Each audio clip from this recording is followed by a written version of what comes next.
Poi ti ricordi quella volta a Positano? So I told him, that's not a badger, that's my mother-in-law.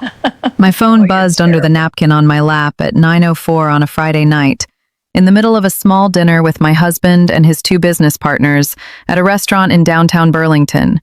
And the message on the screen was from my babysitter, Rosalind.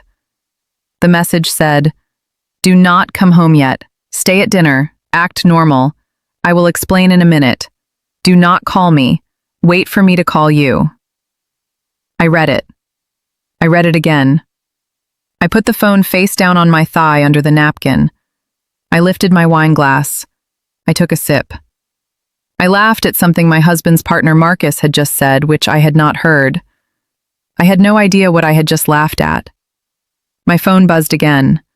The second message was a photograph. The photograph was of the inside of the small mudroom at the back of our house.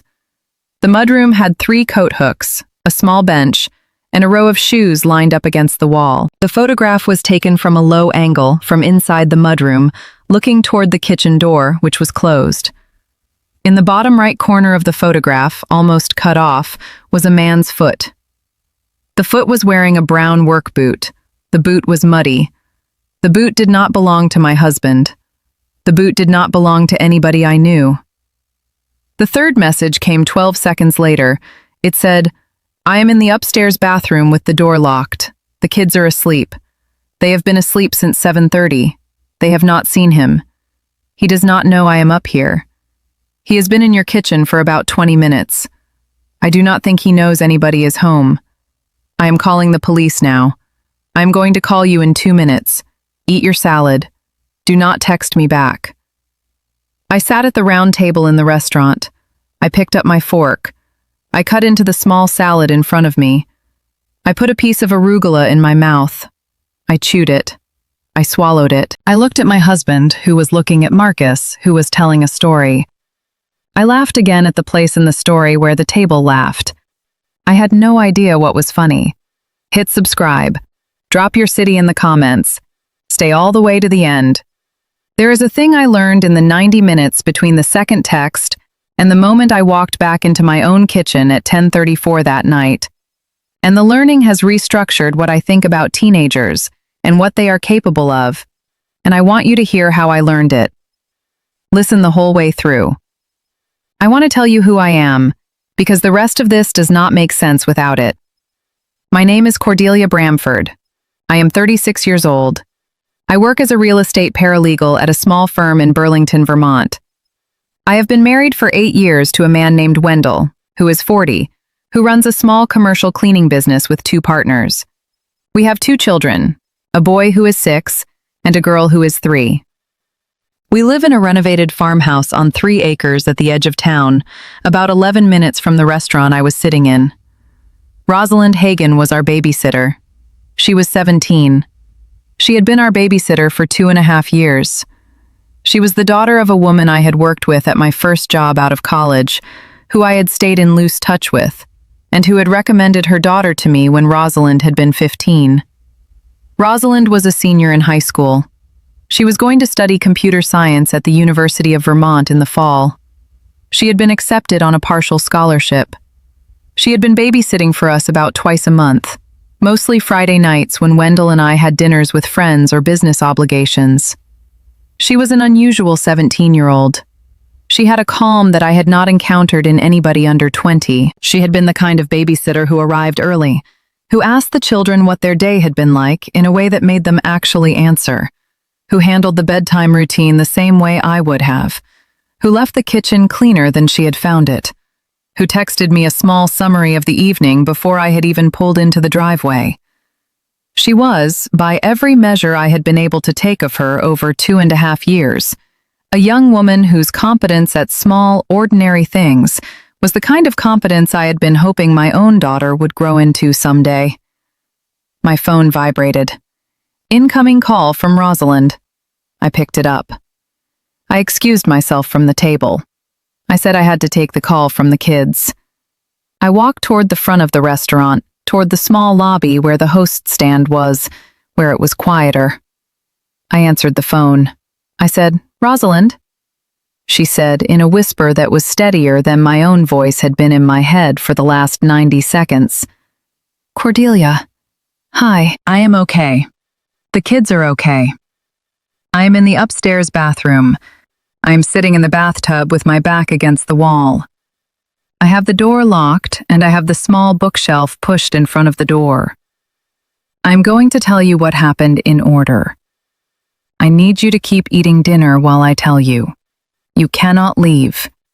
If you leave the restaurant, your car is going to be parked at the back of the house, and the lights are going to come on in the driveway, and he is going to know somebody is home. Right now, he thinks the house is empty. The house being empty is what is keeping the children and me safe. I leaned against the wall in the lobby.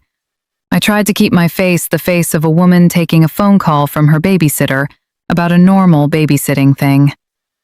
I said, Rosalind, tell me. She said, at 8:53, I heard the back door open. I had just come down from putting Theodora to bed at 7:30. I had been in the living room reading. I had the small lamp on. I heard the back door open. I was confused because the back door was locked. I had locked it myself when I came in at 6. I stayed very still on the couch. I heard footsteps in the mudroom. I heard the footsteps stop. I heard the footsteps move into the kitchen. I heard a man's voice say, very quietly, "Anybody home?" I did not answer. I held very still. I had my phone in my hand. I texted you. I did not text Wendell because I do not have Wendell's number, and I did not have time to figure out how to find it. I turned off the small lamp. I waited about 30 seconds. The man did not come into the living room. He stayed in the kitchen. I could hear him opening cabinets. I could hear him opening the refrigerator. I could hear him standing very still and listening between the small sounds, the way a person stands when they are checking to see if they are alone. I decided in those 30 seconds that he did not know I was here, that the children were upstairs and asleep, and that if I stayed in the living room, he was eventually going to walk into the living room and see me. I decided to move. I crawled. I crawled out of the living room on my hands and knees. I went around the long way. I went through the dining room, behind the wall, into the front hall, and up the front stairs. I crawled up the stairs. The third stair creaks, but it does not creak if you stay close to the wall on the right side.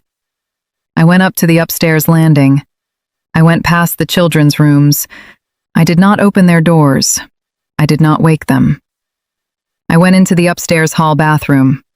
I locked the door. I pushed the small bookshelf in front of the door. I sat in the bathtub. I am still in the bathtub. I stood in the lobby of the restaurant. I had to lean against the wall harder. I had to remind myself again to keep my face normal. I said, Rosalind, the kids, are they safe? She said, yes, they are asleep. Theodora is in her crib in her room. Henrik is in his bed in his room. Both of their doors are closed. He has not gone upstairs yet. He has been in the kitchen and in the mudroom and, from the sounds I have been hearing, in your home office, which is on the first floor. He has been opening drawers in the home office. He has been opening them slowly. He is looking for something. He is not, by the sounds, a person who is here to hurt anybody. He is a person who is here to take something. I do not know what he is looking for. I have been listening to him for 23 minutes. I said, have you called the police? She said, yes. I called them after I texted you. I called them on my phone with the volume off.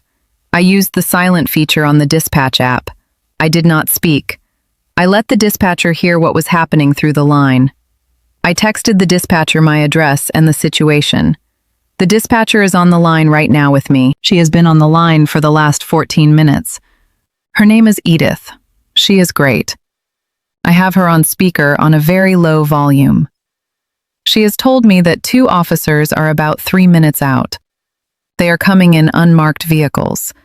They are going to stage 1 block away and approach the house on foot from the backyard. They are going to wait until they can see him through the kitchen window before they decide how to approach.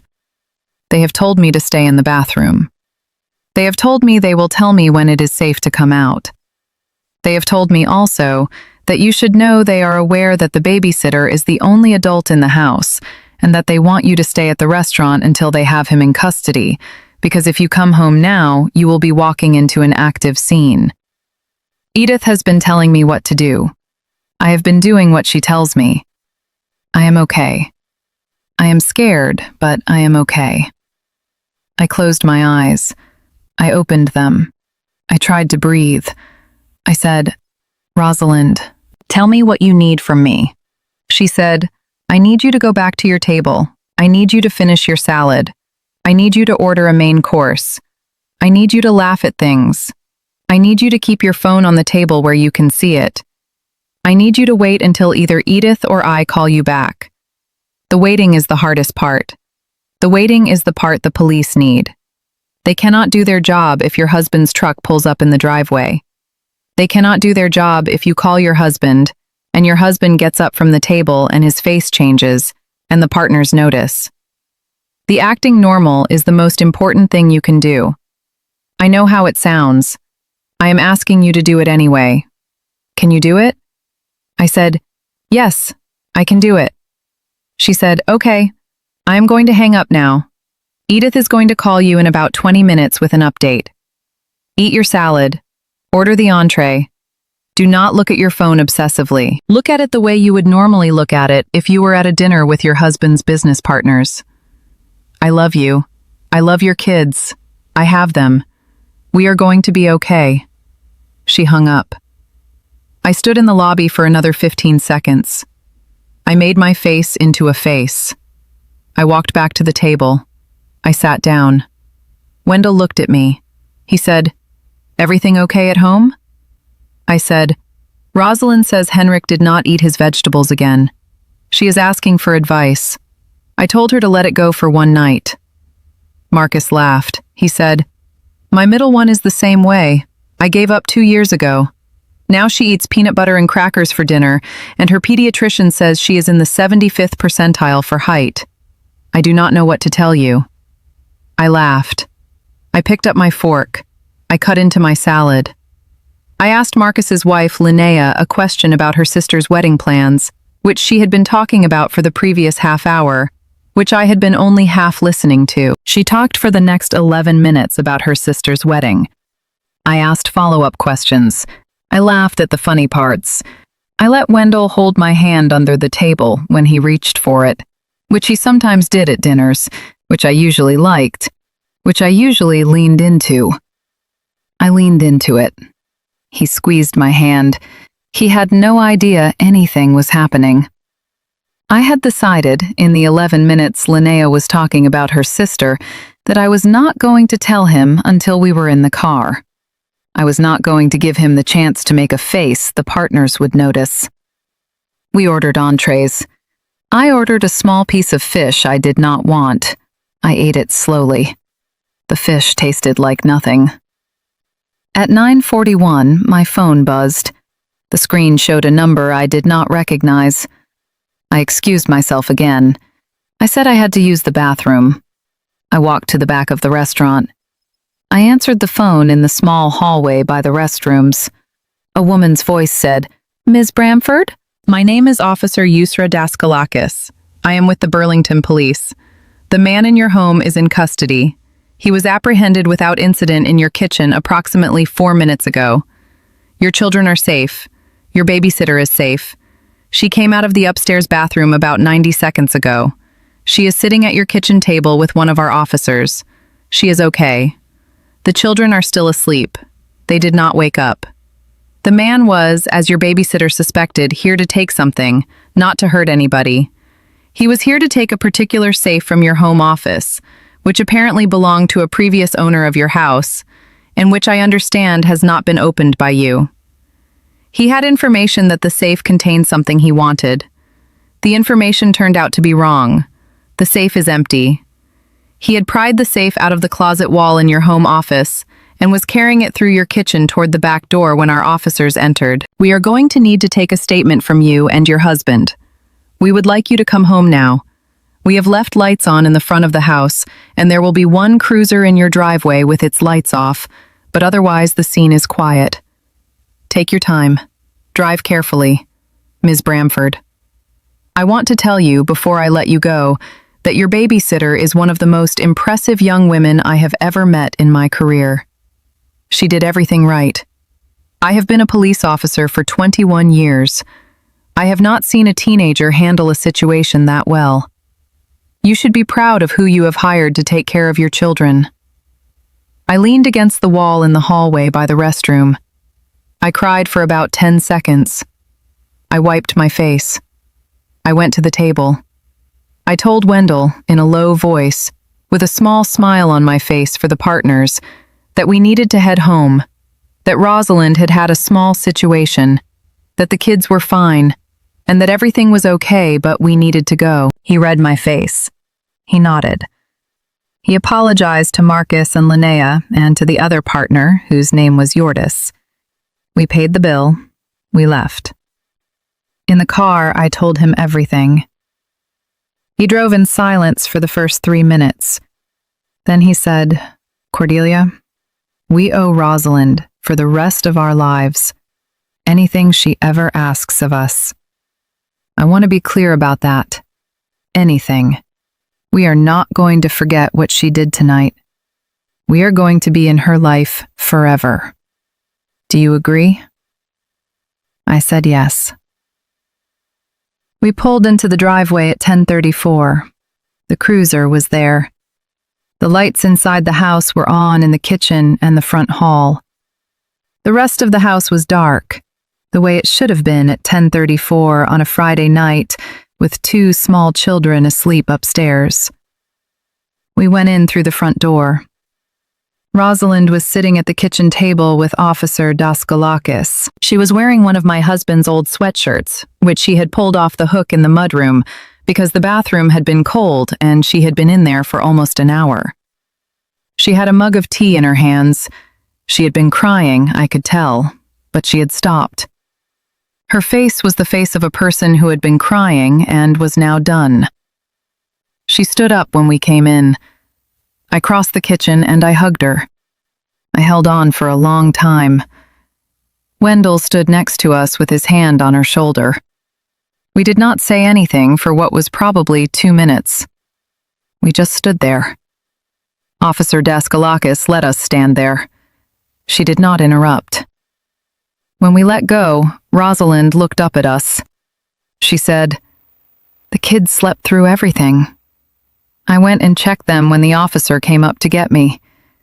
Henrik is on his stomach. Theodora has her elephant. They are fine." I told the officer I wanted to wait until you got home before I went up to leave, because I wanted to see you in person before I left, and I thought you would want to see them before they wake up tomorrow. I went upstairs.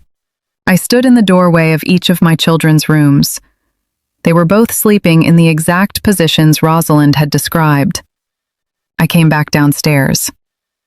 I want to skip the rest of the night, because the rest of the night was statements and forms and small, careful conversations with officers. I will tell you what you need to know. The man who broke into our house was named Carver Linwood.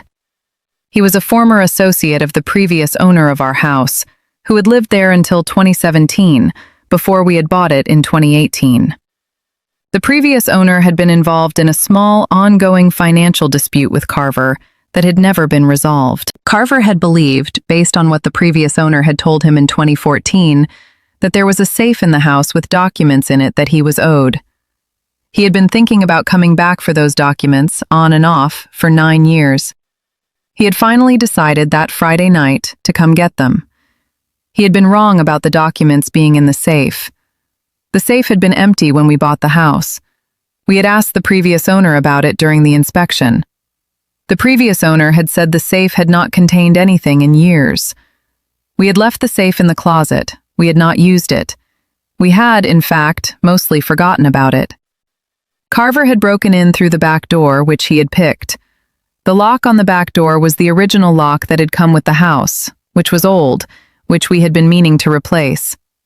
He had assumed the house was empty because there were no cars in the driveway. He had not known we had a babysitter. He had not seen Rosalind in the living room because she had turned off the lamp. He had been in our kitchen and home office for 26 minutes before the police entered.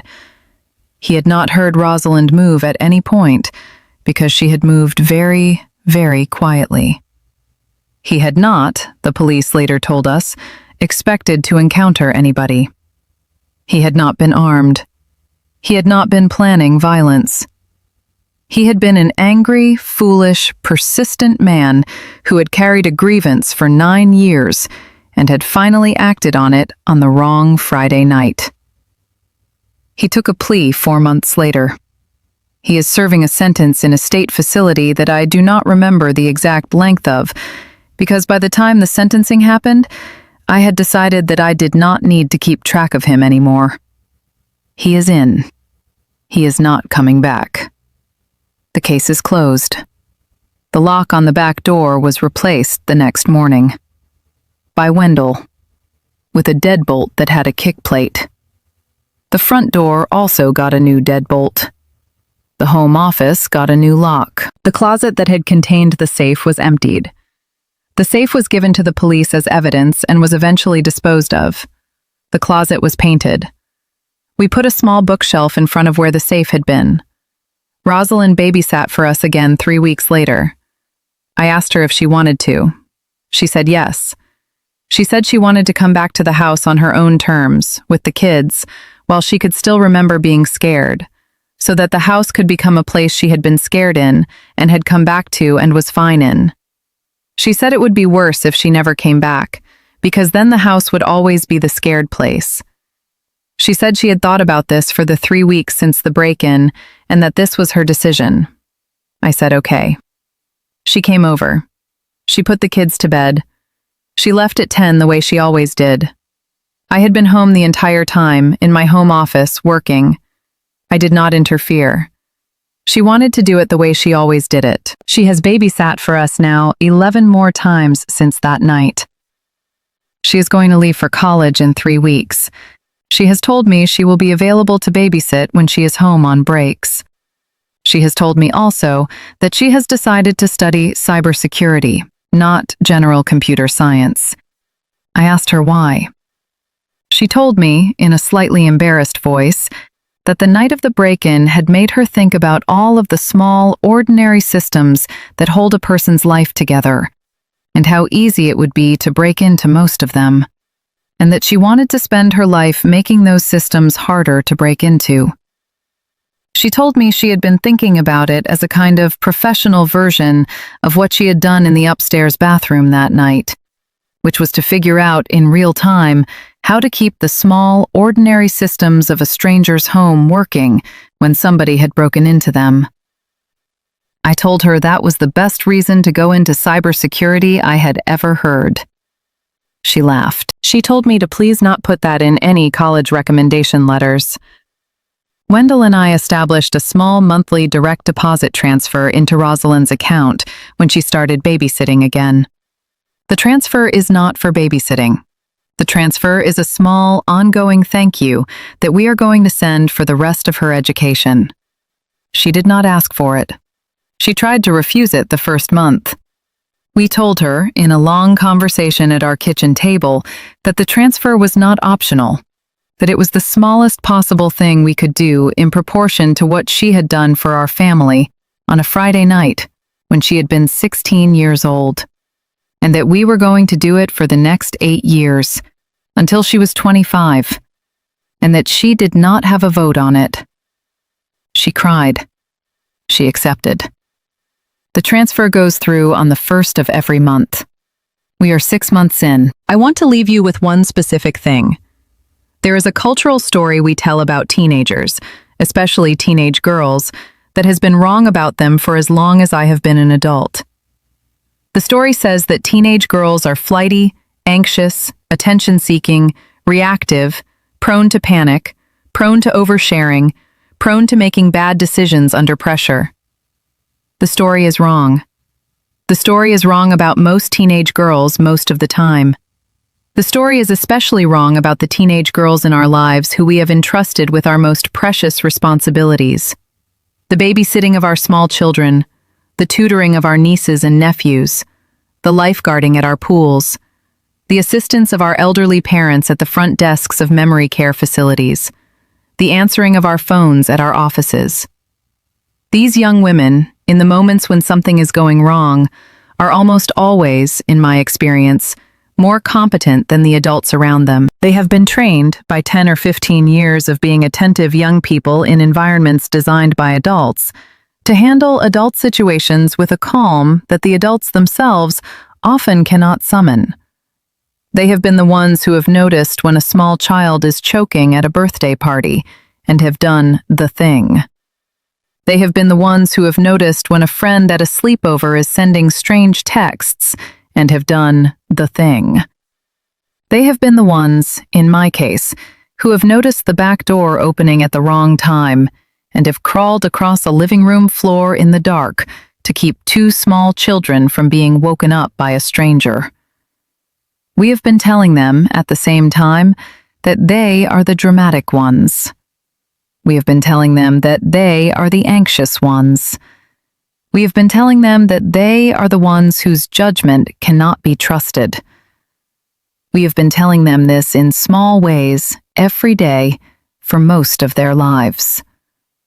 The telling has been wrong. The telling has been not just wrong, but actively harmful, because it has been training them to doubt themselves at the exact moments when their judgment is the best judgment in the room.